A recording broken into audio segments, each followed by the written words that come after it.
Hi guys, welcome to Cherry explains. तो असली ना बैठी होती है और रूम में ना हंस रही होती है कुछ फ़ोन पर देखकर। और ना वो बहुत ज़्यादा हैप्पी होती है। फाइनली मैंने असली को हंसते हुए देख लिया। तभी ना उसकी माँ वहाँ पर आ जाती है। तो असली को हंसते हुए वो बोलती है कि ओह, तो तुम यहाँ पर हो। मैं तुम्हें हर जगह ढूंढ रही थी। क्या बात है, आज तो तुम बहुत मुस्कुरा रही हो, कुछ बात है क्या? तो असली बोलती है कि कुछ नहीं, मैंने सोचा कहीं कुछ देर यहीं पर रूम में हैंग आउट कर लूँ, मेरे को अच्छा लग रहा था। तो उसकी माँ भी उसे खुश देखकर ना, ऐसे खुश सी हो जाती है। वो बोलती है कि भगवान तुम्हारी ऐसी खुशी बरकत रखे। और ना असली उसकी तरफ ऐसे खुश होकर देखने लगती है। तो असली फिर उसे बोलती है कि हाँ, मैं बहुत ज़्यादा खुश हूँ और मेरी ज़िंदगी अब ऐसे ही खुश रहेगी।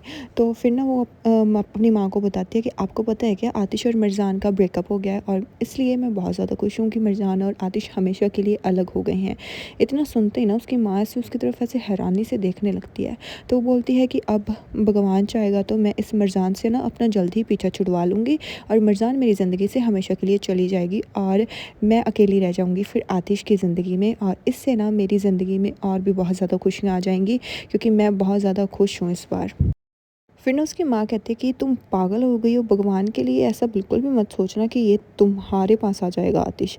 इतना बोलती है कि क्यों? वो बोलती है कि क्यों, मैं क्यों ना क्रेडिट लूँ। मुझे तो ऐसे लग रहा है ना कि क्या पता मेरी वजह से आतिश और मिर्ज़ान दूर हो गए हों। तो फिर उसकी माँ कहती है कि मैं इसीलिए ये तुम्हें बता रही हूँ कि तुम अब आतिश के पीछे पीछे भागना छोड़ दो। वो तुम्हारे पास कभी भी नहीं आएगा। वो बोलती है कि आप इतनी होपलेस क्यों हो माँ? उन्होंने ऑलरेडी ब्रेकअप कर लिया है, तो अब उसका चांस कट है। मरजान के पास अब वो कभी भी नहीं जाएगा, वो मेरे पास ही आएगा। अब मैं अकेली रह गई हूँ जो आतिश का ख्याल रख सकती है। तो बोलती है कि बेटा, भले ही उन्होंने ब्रेकअप कर लिया हो, पर आतिश कभी भी तुम्हारी तरफ नहीं देखेगा। वो बहुत ज़्यादा प्यार करता है मरजान से और वो मैडली इन लव है उससे, बहुत ज़्यादा ऐसे प्यार करता है। तो इतना सुनते ही ना असली को गुस्सा आ जाता है और वो अपनी माँ की तरफ ना ऐसे घूरने लगती है। तो वो जल्दी से वहाँ पर खड़ी हो जाती है। वो बोलती है कि डोंट यू डेयर माँ, आगे से ऐसा कभी भी मुझे बताया ना कि आतिश मरजान को प्यार करता है या फिर मरजान आतिश को प्यार करती है, तो मेरे से बुरा कोई भी नहीं होगा। मुझसे इस तरीके से बात करने की आपको कोई भी ज़रूरत नहीं है और आपको ना मुझे गुस्सा दिलाने की तो बिल्कुल भी ज़रूरत नहीं है। आप नहीं चाहती क्या मैं कभी खुश हूँ? आप क्यों नहीं चाहती ऐसा? आप हो क्या? फिर ना उसकी माँ उसको ऐसे ना अच्छे से ऐसे देखने लगती है कि इसको हो क्या गया है। वो बोलती है कि आप मेरे साथ क्यों नहीं खड़ी होती माँ? मैं जब भी आपका साथ देती हूँ, मैं हमेशा आपके साथ रहती हूँ जब को भी आपको ज़रूरत पड़ती है। वो बोलती है कि असली, अपने आप को सँभालो बेटा। ऐसा कभी भी नहीं होता कि अगर हम कोई प्रेयर करें तो हमेशा वो हमारी प्रेयर सच हो। ज़रूरी नहीं होता ये बात, और तुम्हें भी ये बात ना मान लेनी होगी कि आतिश तुमको कभी भी प्यार नहीं करेगा। और इतना सुनते ही ना वो बोलती है कि ऐसा कभी भी नहीं है। अगर आप मुझे प्यार करती है ना, तो आप मेरे साथ खड़ी होंगी और आपको मेरे साथ खड़ा होना ही पड़ेगा। आपको मिर्ज़ान और आतिश को हमेशा के लिए दूर करना ही होगा। वो ऑलरेडी उन्होंने ब्रेकअप कर लिया है, तो आतिश मेरा है और अगर आतिश मेरा नहीं हुआ तो मैं खुद को मार लूँगी। इतना कहते ही ना वो बोलती है कि असली, क्या है ये? क्या बकवास कर रही हो? हाँ, चुप हो जाओ। तो असली ना ऐसे रोंदली सी शक्ल लेकर उसकी तरफ देखती है। तो उसकी माँ बोलती है कि तुम क्या कह रही हो? तुम्हें पता भी लग रहा है असली, क्या बकवास कर रही हो तुम? फिर ना वो कहती है कि बेटे, मैं तुम्हें ये बता रही हूँ कि भले ही आतिश ने उसके साथ ब्रेकअप कर लिया हो, पर आतिश, पुराना आतिश कभी भी नहीं बन पाएगा। वो अब सच में उससे प्यार करता है। उसके दिल में सिर्फ मिर्ज़ान की जगह है। और अभी भी तुम बहुत ज़्यादा यंग हो बेटा। जब तुम्हारा टाइम आएगा तुम भी किसी के साथ प्यार में पड़ जाओगी, तो तुम्हें इस चीज़ की फ़िक्र करने की ज़रूरत ही नहीं है। जब तुम्हें प्यार होगा तो तुम खुद की फैमिली स्टार्ट करोगी, तो तुम्हें उन चीज़ों के बारे में सोचना चाहिए। मुझे लगता है कि तुम्हें अब ना आतिश को छोड़ देना चाहिए। आतिश के बारे में सोचना बंद कर दो और इसके बारे में मैं कभी परमिशन नहीं दूँगी कि तुम दोनों एक हो जाओ। भई कहीं असली तो इलुल नहीं है। तो फिर ना उसके बाद उसकी माँ वहाँ पर खड़ी होती है ऐसे गुस्से में और ना असली को वहीं पर रोते हुए छोड़ जाती है। पर असली सोचती है कि मैं ऐसा कभी नहीं होने दूँगी, आतिश तो सिर्फ़ मेरा ही है। फिर उसके बाद हम देखते हैं कि ना कमाल ना फ़ोन पर बात कर रहा होता है और किसी को बोल रहा होता है कि ओके, कोई बात नहीं, आपने इतनी हेल्प की, इतना ही बहुत है, इसके आगे मैं देख लूँगा। और तभी ना वहाँ पर आतिश आ जाता है। तो आतिश को ना कमाल कहता है कि अच्छा हुआ तुम यहाँ पर आ गए, मैं तुम्हें ही ढूँढ रहा था। तो वो कहता है कि क्या हुआ? तो कमाल ना उसकी तरफ ऐसे सैड से होकर देखता है। तो वो बोलता है कि जिस डॉक्टर की हम बात कर रहे थे ना, लाइक जिसने मिर्ज़ान और इलुल की सर्जरी परफॉर्म की थी, वो ऑलरेडी मर चुका है और वो अब ज़िंदा नहीं है। और इतना सुनते ही ना आतिश ऐसे फुल गुस्से में आ जाता है कि व्हाट, ये कैसे हो सकता है? तो फिर ना वो उससे पूछता है कि ओ माय गॉड, अब हम क्या करेंगे? हाँ, तो कमाल उसे बताता है कि उसका डॉक्टर का ना ऑलरेडी सबको पता चल गया था कि वो ऑर्गन निकालता है और ऐसे-ऐसे सम कुछ करता है और उसके बाद उसको जेल भी हुई थी, तो फिर ना आतिश को इस चीज़ का सुन के ना फिर उसको गुस्सा आ जाता है कि स्टिल ये बहुत ज़्यादा इनजस्टिस है, कैसे इलुल की जैसे लड़कियों की और इलुल के जैसे छोटे-छोटे बच्चों की उन्होंने कितनी जानें ली होंगी और इतना तो उनको सोचना चाहिए था ना, इतनी सज़ा तो उसको काफ़ी नहीं है। तो ना इतना सुनते ही कमाल ना फिर चुप सा हो जाता है एक बार। तो कमाल कहता है कि अगर वो मरा ना होता तो शायद हम कुछ कर सकते और हाँ, शायद हम उसको पकड़ सकते, पर हम अब कुछ नहीं कर सकते। आतिश, इसके बारे में हम क्या कर सकते हैं? तो आतिश ना फिर चुप हो जाता है, पर ना आतिश को ना बहुत ज़्यादा इससे गुस्सा आ रहा होता है और उसका गुस्सा ना कंट्रोल ही नहीं हो रहा होता। फिर ना आतिश कहता है कि कैसे घटिया लोग हैं ये लोग और इन लोगों को कोई फ़र्क ही नहीं पड़ता कि बच्चों के साथ ही वो ऐसा कुछ कर रहे थे एंड स्टिल इनको कोई भी फ़र्क नहीं है। तो ना कमाल को ना गुस्सा आ जाता है, तो कमाल उसको गुस्से में बोलता है कि आतिश देखो, तुम ना हाइदर के ट्रैप में फँस रहे हो, वो हाइदर तुमको जानबूझकर प्रोवोक कर रहा है और तुम जानबूझकर उसके जाल में फँस रहे हो। ऐसा मत करो आतिश, वो तुम्हें जानबूझकर अपने जाल में फँसाने की कोशिश कर रहा है और मुझे दिख रहा है कि तुम उसके जाल में फँस रहे हो। तुम वो ताहिर नहीं हो छोटे वाले, जिस पर बच्चे ट्रस्ट जो तुम बच्चे थे जो उस पर ट्रस्ट कर लोगे। अब तुम्हें खुद पर ट्रस्ट करना होगा।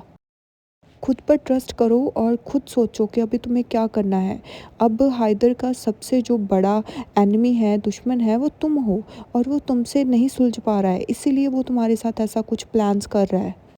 तो आतिश कहता है ना कि आई डोंट केयर और उसको ना जो उसने किया है ना उसका तो उसको जुर्माना भरना ही होगा, चाहे उसके लिए मुझे कुछ भी करना पड़े। तो ना कमाल उसके बाद देखता है और बोलता है कि चलो पहले ये बताओ कि मरजान का क्या हुआ, हाँ, क्या तुमने उसको बता दिया इसके बारे में? तो ना उसकी बात सुनते ही आतिश का गुस्सा ना ऐसे शांत सा हो जाता है और वो ईज़िली उसकी तरफ देखने लगता है। तो फिर वो बताता है कमाल को कि मेरे को नहीं पता कमाल, और मुझे इसकी चीज़ के बारे में ना बिल्कुल भी आइडिया नहीं है और मुझे ये भी नहीं पता चल रहा कि मैं क्या करूँ? फिर ना जाके आतिश सोफ़े पर बैठ जाता है और जैसे ही वहाँ पर बैठता है ना तो कमाल भी उसके पास आ जाता है। तो कमाल बोलता है कि तो तुम्हें तो बताना ही होगा ना? वो बोलता है कि मैं कैसे बताऊँ? मुझे ऐसे लगता है कि जब भी मैं मिर्ज़ान को देखता हूँ ना और वो हैंडल नहीं कर पाएगी ये सब कुछ भी, और मुझे ऐसे लगता है कि जब भी मैं मिर्ज़ान के पास जाता हूँ मुझे ऐसा लगता है कि मैं उससे दूर चला जाऊँ। मुझे नहीं पता, और कभी-कभी जब मैं उससे दूर हो जाता हूँ तो मुझे ऐसे लगता है कि अब मैं उसकी साइड नहीं छोड़ सकता, मुझे मिर्ज़ान के पास ही जाना है। मुझे कुछ भी नहीं समझ आ रहा, मैं क्या करूँ, क्या ना करूँ? और मैं बहुत ज़्यादा इस चीज़ के लिए पे कर रहा हूँ और मुझे बिल्कुल भी समझ नहीं आ रहा कि मुझे मरजान के पास रहना चाहिए या फिर मुझे मरजान से दूर रहना चाहिए। फिर वो बोलता है कि एक साइड तो मुझे दिख रहा है कि मेरा प्यार है और मैं अपने प्यार को भी नहीं छोड़ना चाहता, और दूसरी साइड मेरी बहन और वो चीज़ें जो मैंने और मेरी बहन ने सही हैं, तो मैं कैसे वो चीज़ें भूल जाऊँ, वो भी सिर्फ़ मरजान के लिए। इसीलिए कमाल ये चीज़ ना मेरे लिए बहुत ज़्यादा हार्ड हो रही है और मुझे बिल्कुल भी समझ नहीं आ रहा कि मैं कैसे क्या करूं। और मैं ऐसे भी नहीं है कि जो मैंने प्लान बनाया था वो मैं बंद कर दूं और मैं चुपचाप यहाँ पर बैठकर मरजान के साथ गर-गर खेलूं, ये भी मैं नहीं कर सकता।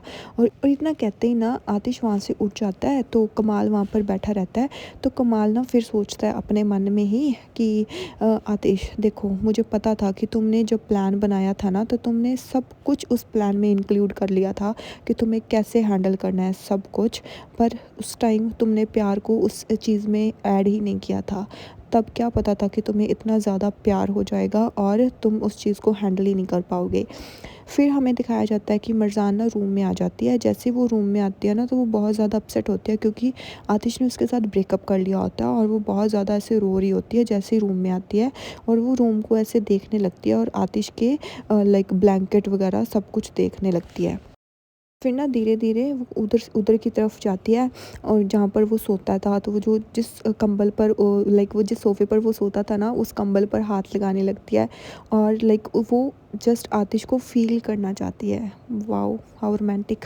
तो फिर उसके बाद ना वो जाती है आतिश की लाइक परफ्यूम उठाती है और परफ्यूम को ना स्मेल करने लगती है ताकि उसको आतिश की लाइक कमी ना फ़ील हो और वो उसको लाइक उसकी फ्रेगरेंस से उसकी कमी फ़ील ना होने दे अपने आप को, और उसको अपने पास ही पाए। तो उसकी ना जो परफ्यूम है ना तो उसको स्मेल करने लगती है। तो फिर वो जैसे ही वो स्मेल कर रही होती है ना तो वो बहुत ज़्यादा अपसेट होती है और ना उसकी आँखों में से ना पानी निकलने लग जाता है क्योंकि आतिश ने उसको ऑलरेडी बोल चुका है कि वो उसके साथ नहीं रहना चाहता। तो जैसे वो परफ्यूम की बॉटल रखने लगती है ना तो तभी वहाँ पर आतिश आ जाता है। वो गेट ओपन कर लेता है तो मिर्ज़ान जल्दी से से वो परफ्यूम की बॉटल रख देती है और आतिश गेट बंद कर देता है। तो जैसे वो जाने लगता है ना तो मरजान उसके सामने आकर खड़ी हो जाती है और बोलती है कि तुम मेरे साथ ऐसा नहीं कर सकते। हाँ, तो वो बोलता है कि मैंने क्या किया। तो यहीं पर ये एपिसोड एंड हो जाता है। नेक्स्ट एपिसोड थोड़ी देर बाद। Bye bye.